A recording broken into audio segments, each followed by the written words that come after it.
করবেন না আর চাকরি, একে যা কিছু আছে সবগুলো ওই জন্য ফেলে দিয়ে আসুন।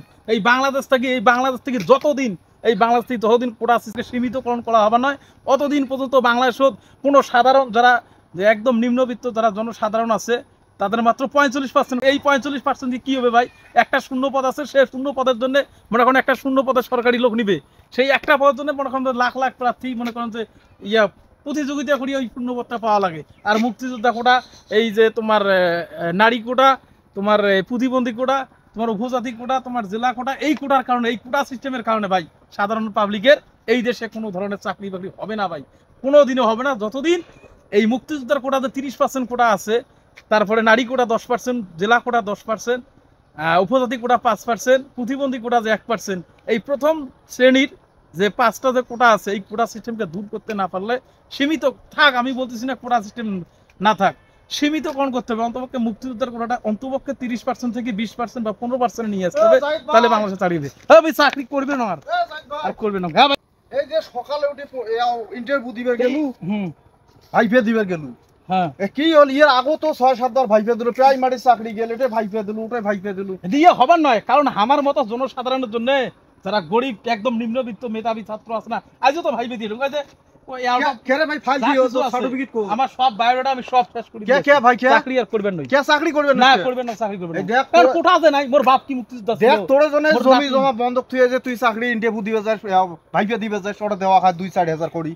তারপরে যে কয়সা চাষা কয়াও থুসং বলে জমি খান বেচান, ওরা কিন্তু অলরেডি আছে ওই ধান্দায়। মুই জানো তুই ভাইবে দিবার গেছিস, আসিয়া চাকরি হবে কি ইয়ের মধ্যে কি হল তোর একেবারে রাগ করে এক্সপেরিয়েন্স দেখে আছো, মুই তো ভুইবে কাজ করে রাগ করে এক্সপেরিয়েন্স হবে না। তো কতগুলো ভাইবে পরীক্ষা দিল না, এখন হবার না, মেলায় তো হবে না। কারণ জনসাধারণের একটা পদ পাবার গেলে লাখ লাখ পরীক্ষার্থীর সাথে ফাইট করা লাগে। ফাইট কেমন? প্রতিযোগিতা দিয়ে ওই পদটা নেওয়া হয়, তাও ইয়েতে কত ক্রিয়া থাকে, টাকা লাগে, মামা লাগে, খালু লাগে, তারপরে হবার চায় না। আরে কয়সা চাচা কালকে সাধু কোন তোর ভাইয়ের রেজাল্ট ভালো, রেজাল্ট ভালো লাভ কি? মেট্রিকত মানে যে এসএসসি পাসিস এ প্লাস, তারপরে ডিগ্রি কমপ্লিট করলু তা তো এ প্লাস, সবটা এ প্লাস। তাহলে ভাই তো কত আশায় লেখাপড়া করানো ভাই, এলে কথা হল এটা তা ওটা 258 কোটা সিস্টেম চালু আছে, 258 প্রকার কোটা আছে। ফোক যদি কোটা যায়, এই যে মেধাবী ছাত্রগুলো এগুলো এই দেখ তোর কই কম মেধাবী ছাত্র, লাভটা কি? আমার তো সাধারণের জন্য মাত্র 45% ক্যাঙ্কুরি হবে।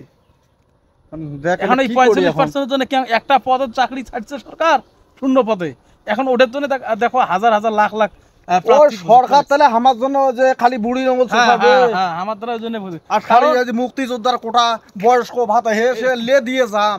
মূলত আমার বাপ যদি মাস্টার থাকিল হয়, তাহলে আমার প্রাইমারি মাস্টার ছিল আমার পুষ্য কোটা হইলে, আমার দাদু যদি মুক্তিযোদ্ধা থাকিল হয় তা মুক্তিযোদ্ধার কোটা থাকিলে, আমার মনে করো উপজাতি যদি হলে হয় উপজাতি কোটা থাকলে, প্রতিবন্ধী যদি হলে হয় প্রতিবন্ধী কোটা থাকে। আমার কোনো কিছু নাই, ওই জন্য আমার চাকরিও নাই। তাহলে যার আছে তার চাকরি আছে।